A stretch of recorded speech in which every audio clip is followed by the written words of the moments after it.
find the second derivative of y with respect to x, given that x is equal to t minus e to the t, y is equal to t plus e to the negative t. So we're given a set of parametric equations. We have to find the second derivative. In order to find the second derivative, of course, we need the first derivative, dy dx. And if we're given a set of parametric equations, we find that by finding the derivative of y with respect to the parameter, in this case t, and dividing that by the derivative of x with respect to t.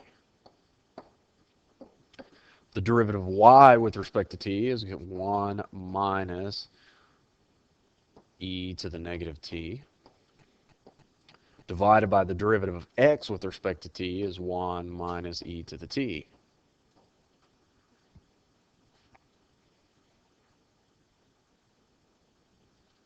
And remember that you can simplify some of this. This would be the same as e to the t minus 1 divided by e to the t. For more details on that, you can access the video which concerns the first derivative of this particular example. And then you multiply by the reciprocal, and you end up with negative 1 over e to the t, which is the same as negative e to the negative t. Okay. Now for the second derivative of y with respect to x, we have to take the derivative of the first derivative. And we do that with respect to t, but then because we're dealing with parametric equations, we have to divide by the derivative of x with respect to t.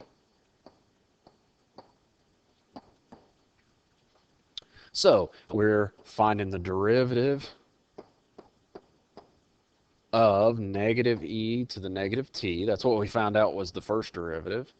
And then we're dividing by the derivative of x with respect to t. Well, we found the derivative of x with respect to t is 1 minus e to the t, so we divide by that. The derivative of negative e to the negative t with respect to t is going to be negative e to the negative t, but then you have to multiply by the derivative of the inside, and the derivative of negative t is negative 1. That's the chain rule. And then 1 minus e to the t.